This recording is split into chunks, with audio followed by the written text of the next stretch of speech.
Welcome to the Tech Talks Daily Podcast, where you can learn and be inspired by real-world examples of how technology is transforming businesses and reshaping industries in a language everyone can understand. Here is your host, Neil C. Hughes. Welcome back to the Tech Talks Daily Podcast, where, yes, I do love to examine every day how a different technology is impacting an industry, but also the very human stories behind these companies and how they are every bit as important, if not more so. Now, as a technology enthusiast at heart, Ron Glozman founded Chisel AI with a vision to leverage AI and help industries such as the insurance sector to deal in high volumes of unstructured data and manual processes to digitally transform. Now, Ron was recently named on the 30 Insurance Innovators to Watch list by Digital Insurance. He's an under 30 AI leader and CEO. And Chisel AI also won the 2019 Zurich World Innovation Championship and also the 2018 ACORD InsurTech Innovation Challenge. Because Chisel AI is helping commercial insurance brokers and carriers double their businesses, but without adding staff, by digitally transforming high volume, routine, error-prone underwriting tasks, and so much more. But it's that story, combined with the fact that Chisel AI empower insurance companies to read unstructured data insurance data 400 times faster than a human, but with substantially great accuracy too, was enough for me to get him on the show today. So I did go looking for Ron in Toronto, only to find he's actually in Chicago today. So don't worry though, because roads, where we're going, we don't need roads. So buckle up as I beam your earballs all the way to Chicago to join me in a conversation with Ron, who will share his story and tell us all about Chisel AI. So a massive warm welcome to the show. Can you tell the listeners a little more about who you are and what you do?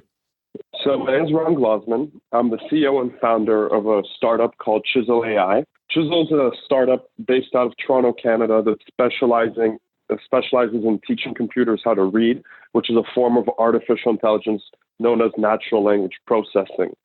We then use this ability specifically to help automate some of the manual, repetitive, and costly processes that are being done today in the insurance industry, both on the brokerage side and on the underwriter side.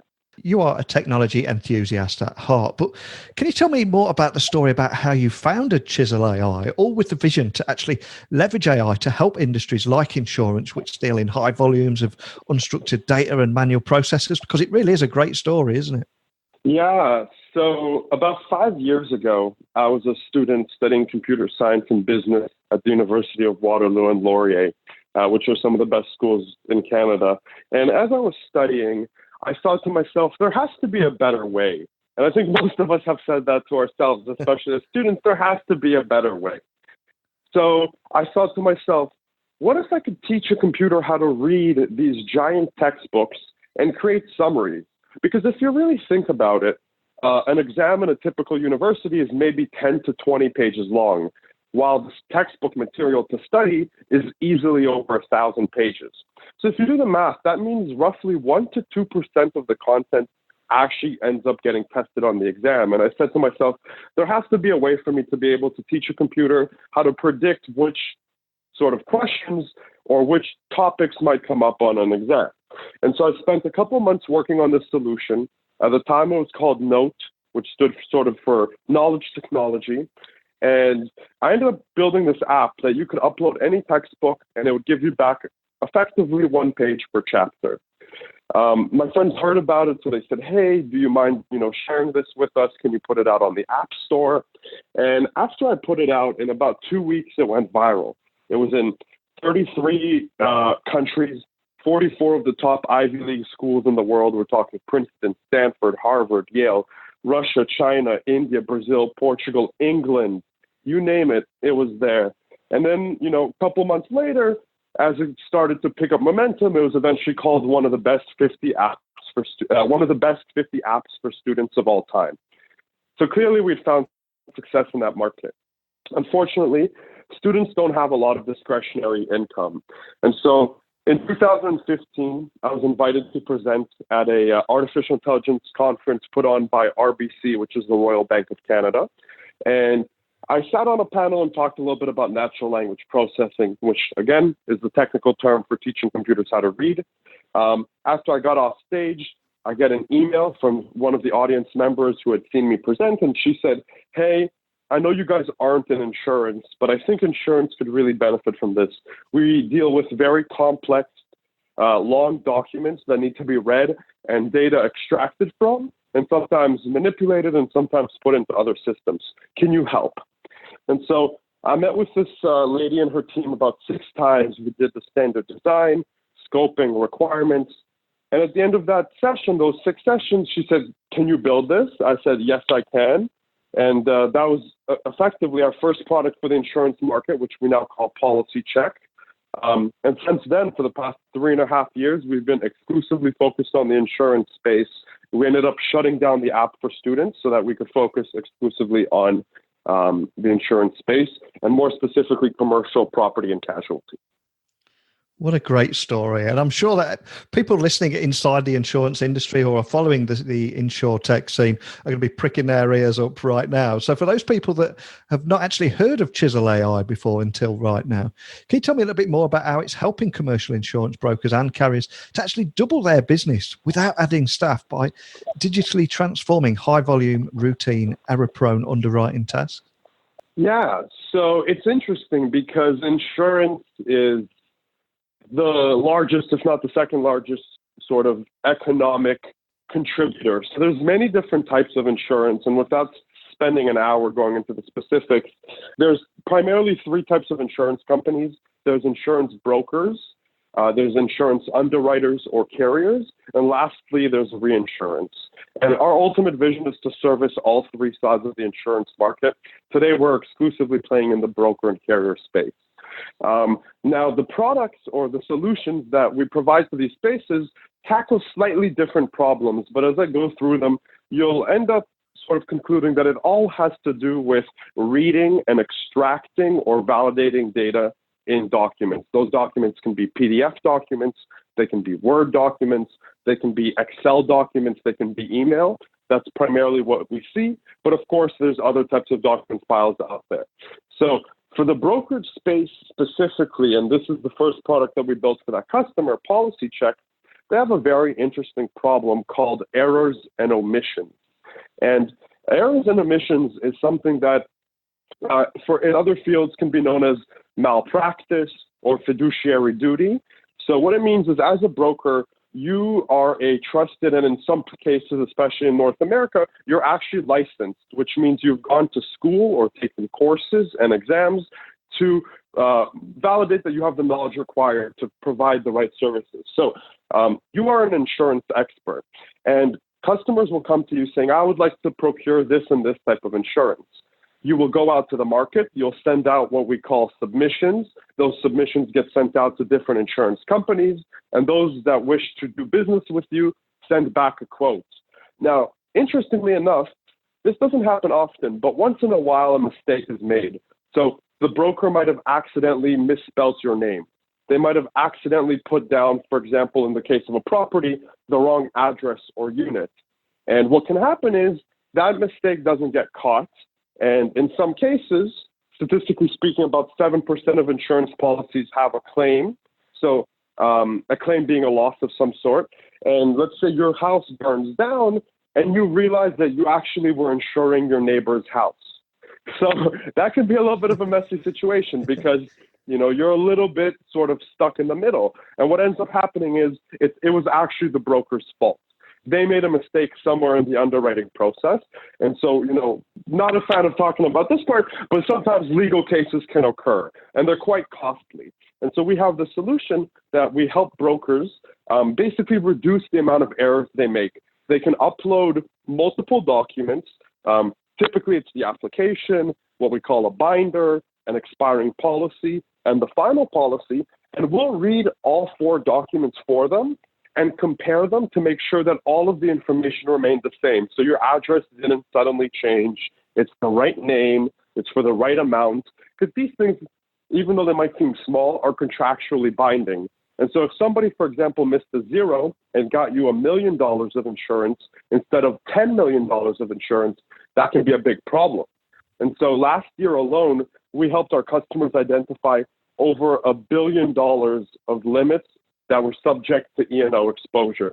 And of course, that is, from their point of view, extremely exciting and quite valuable to their business. I recently read that Chisel AI helped empower insurance companies to read unstructured insurance data 400 times faster than a human, which is fantastic, but then with substantially higher accuracy too. I mean, it's a phenomenal stat. Is that figure right? Yeah, you got it. So in one of the sort of pilots that we did last year, there were two interesting statistics that came out. We took a process that used to take, on average, between 2 to 4 hours down to 2.5 minutes. Wow. So that's the first part. In terms of time, we went from hours to minutes. And in fact, as far as the machine processing time, it was less than 300 milliseconds. The rest of that 2 minutes was actually the human validating the output from the machine. So it's hundreds, if not thousands of times faster than the human. The flip side of that is accuracy. And this metric can be measured a couple different ways. But the way we had looked at it, we ran a pilot which had, let's say 200 files that we needed to validate. And when we came in to do the delivery for the project, one of the questions that was asked by the clients was, how many policies have mistakes?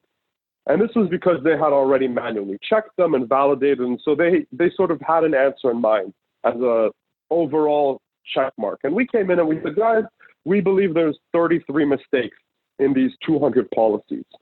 And they turned to us and they said, no, there's only 18 mistakes. And we said, no, we're pretty certain there's 33 mistakes.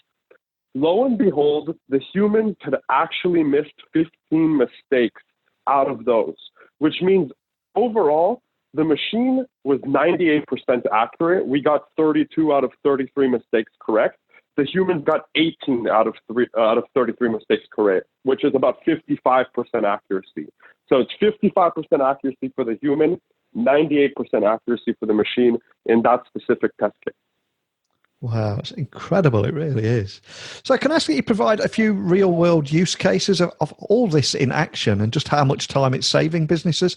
And as well, I suppose, what are the businesses doing with this additional time? It's not about removing people from the workplace. I would imagine it's allowing them to concentrate on more value-add activities. You hit the nail on the head. Many of these people, brokers specifically, are licensed, trained professionals. And I like to sort of liken it to a car dealership example. So think about this. You walk into a dealership in the morning, you spend half a day choosing the car you like, negotiating with, in that case, it's basically a broker, and you finally choose a car, you're happy, you drive it off the lot. They then go into the back room and spend the other half of the day filling in paperwork. There's going to be tax paperwork, there's going to be internal paperwork, it's going to be government paperwork, etc. And so that person who's a trained, skilled worker, instead of going out there back into the front office and selling another car, they're then doing this paperwork on something they've already sold. So it's not adding any value to the business. It's really just a regulatory compliance thing.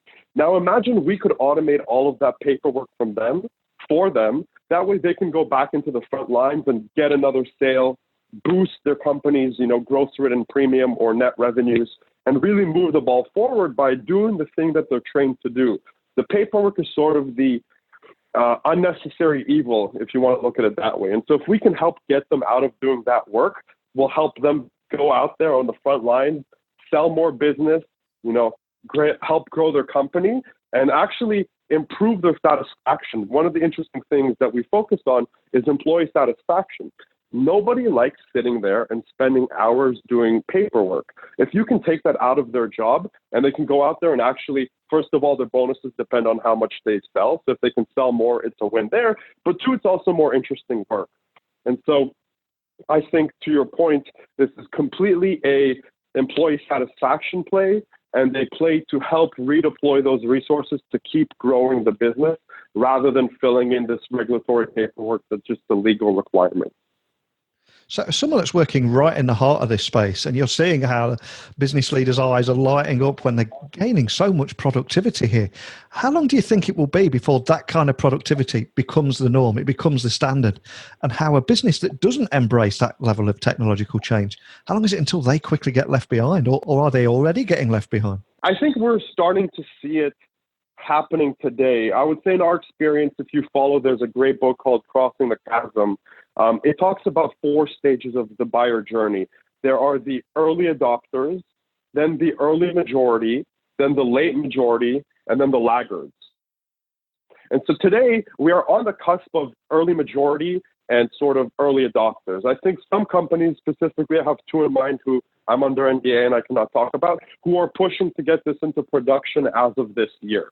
So we're just starting to see the first production rollouts of this type of technology hitting the market. Now, it's a big market, so if I had to venture a guess, there's probably a 2 or 3 year window before these companies really figure out how to operationalize this and bring this to scale across all of their offices and departments. So today, we're very much sort of in the early stages. Over the next 2 or 3 years, I think it's still a level and fair playing field. Some companies will be a little bit further ahead. Some will be a little further behind without too big a gap. And if in 3 years you don't have some type of AI in your business, I think that's when you're really going to start to feel it. And then it's just a question of how long will it take for you to run out of cash reserves. It also seems that you're unlocking the value that has been hidden away in vast quantities of siloed data for years. So just how valuable is that proving to be? Oh, my goodness. I wish I had a monetary figure to share. Yeah. Because if so, I think that would just make it so much easier. I can give you sort of proxy measures rather than concrete measures. So one interesting statistic that I have for you is today, typical companies, insurance companies, are using less than 20% of the data that they have to do these decisions. And you can just extrapolate. If you make a decision only based on 20% of what you know, that's probably not a very good decision. And so that's one way to measure it. I wouldn't say they're going to be 5 times smarter when they have access to all this data, but there for sure will be a marked increase. I think the other way to sort of slice and dice this is to look at how many data points they're leveraging in underwriting. So when they receive, for example, an application, you have spent hours, if not days, filling in this questionnaire, typically anywhere from 10 to like 50 pages, and it has hundreds of questions. I think most people would be surprised and actually a little bit upset to know that the underwriting companies are only using 10 to 15 questions to make their decision. So they got you to fill in this form with hundreds of questions, no joke, hundreds of questions, and they're using less than 10% of that data, about 10 to 15 fields to make a decision. So not only did they waste your time, but really they're not being as efficient as they can. So with one of our solutions, which we call submission, intake, and triage, we have the ability to read these long questionnaires. Typically today, it takes somebody at least half an hour to copy and paste those 10 questions into a spreadsheet. In less than 1 second, we're able to pull between 200 to 500 data points, those questions that you answer, and put them into a spreadsheet in 1 second, whereas somebody used to take 30 minutes to do 10 data points. We have one customer who's looking into putting this into production in the near future, so I don't have a specific number to give you on what type of lift we expect them to see, but we've done these statistics where if they're even 1% more effective, that's $12 million a year profit for them if they're simply 1% more effective. And we think we can get them to somewhere between 20 to 30% more effective. And before a business thinks about contacting somebody like yourself at Chisel AI, what is the best kind of prep work that business can do to ensure that they are ready to have that conversation? I mean, is it all about getting their data in order first, or is that something you can work with them on? So getting the data in order is definitely a great first step, and it's something that we actually have some tools that we're happy to provide to people to help them get that data, because you'd be surprised. Again, that data is quite complex, and they don't actually know what's in the file. So if we tell them, hey, we need hundreds of examples to train a model, they're going to have to open hundreds of files manually, confirm that that is the type of file we need, move them, and send it to us. So that can be time consuming. But I think even more important than the data is identifying a business use case. One of the things that I've noticed is becoming more and more popular in the industry, and it worries me just a little bit, is what we like to call internally science experiments. So that is when a company has established typically some type of innovation center. Now, I hesitate to say that because some of the best clients we have, we work with the innovation center. And on the flip side, some of the companies where we've had some resistance, it comes from innovation because it really depends how you set it up. In my opinion, the right way to set it up is to have the business bought into the innovation. Because one of the things that I've come across often is innovation teams without a business stakeholder run science experiments. And what I mean is they will do a pilot or a proof of concept. They'll say, great, I love this. And then they'll say, now I'm going to go and see who inside the company needs this software. And oftentimes that takes months.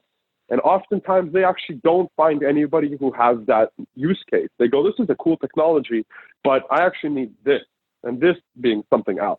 So the best success that we've seen is when there is a business stakeholder involved who has identified a problem and is ready to make a commitment to move forward on this rather than to just run a quote unquote science experiment.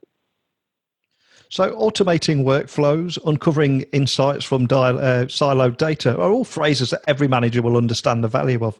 So I'm curious, do you have any before and after use cases that you can maybe show that before and after picture that highlights just what a difference it can make and how that customer reacted?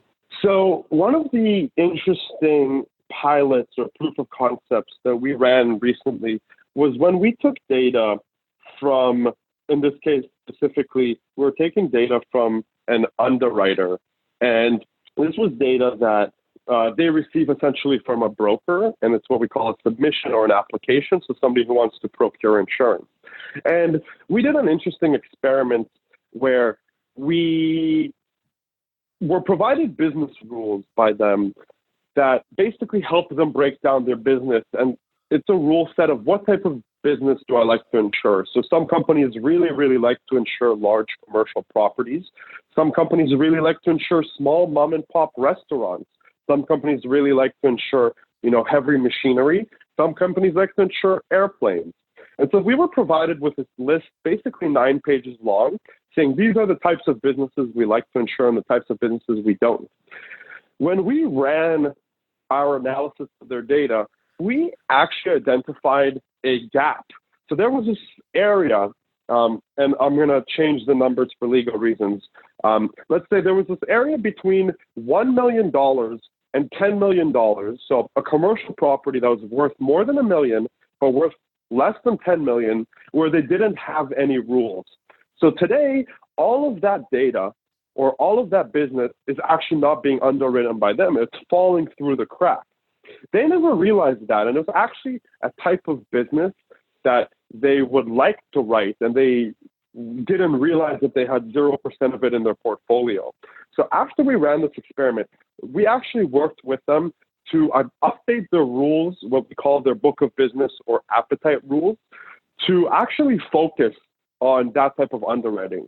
And so one of the things that we did with them is called shaping their book of business, which is basically, if you think of an investment portfolio as an individual, you have some percentage in government bonds, you have some percentage in sort of foreign stocks, some percentage in local stocks, and potentially some percentage in cash. Same thing with an insurance company. They want X% invested in this type of market, X% invested in that. And so we were able to help them move the ball from effectively having 0% coverage in that market to hitting the percentage that they wish to have in their portfolio, call it 10%. What that meant was we helped them identify which businesses of that type to underwrite, which businesses of the other categories to stop underwriting, which is in fact a way for them to reduce their loss ratio, and finally help them actually start to underwrite those because they didn't have any of them before. And so to summarize, that business unit we'll see sort of in the coming year, once they've had a year to run this through, but we believe that it's going to be one of the most profitable business units they're going to have. So they're quite excited for that. Excellent. And as for yourselves at Chisel AI, what's next for you guys? Is it all about increasing that adoption, or is there anything else that you're focusing on at the moment? I think as far as sales go, we have an amazing team. Could not be happier. I think we actually have too many sales. So what we're actually looking for is employees. So I'll sort of use this platform to make a general announcement that we are hiring. We are always hiring. We currently have, as I'm speaking right now, 10 different open roles. Some roles have multiple positions to be filled within that role. That includes customer success, sales, QA, data analysis, obviously developers of junior, medium, senior caliber, team leaders, always hiring. We're happy and we love to hire international people as long as they have a work permit or the ability to relocate to Canada. We would love to work with you. And then, of course, if you are or you know somebody who's in the insurance space or somebody who's interested to learn more, please have them reach out. You can find us online at www.chisel.ai. You can find us on Twitter, and you can find me at Ron Glozman. I'm always happy to chat with anybody and just go deeper into AI, go deeper into insurance, talk about anything really. Fantastic. Well, I cannot thank you enough for coming on today. It's quite inspiring listening to you talk and the story behind the company as well. And I love the fact that you're using this platform to try and hire more people and more talent, because as that thirst and desire for AI increases. But more than anything, just a big thank you for taking the time to come and speak with me. Thank you. Thank you so much for having me. It was a pleasure. What a great backstory, and giving underwriters and risk managers access to data that's previously locked away in data stores and data warehouses could unlock so many valuable opportunities for businesses. Especially with access to more data and more business insights, insurance companies can obviously better manage risk and pricing, and that's just a few areas that I can think of. But if you follow the InsureTech scene closely and the impact of AI and what it's having on it, please let me know what you thought of Chisel AI and any other solutions out there. And of course, if you'd like to come on here and talk about it, please email me, techblogwriter@outlook.com. If you just want to send me a quick comment, remember you can reach me on LinkedIn at Neil C. Hughes, Instagram, Neil C. Hughes, and guess what? The same at Twitter too. But that's it for today's episode, so thanks for listening and helping make this show the success that it is, because it's your input that makes me jump out of bed in the morning and sit down in front of this microphone. So thanks for listening, and until next time, don't be a stranger. Thank you for listening to the Tech Talks Daily Podcast with Neil C. Hughes. Remember, technology works best when it brings people together.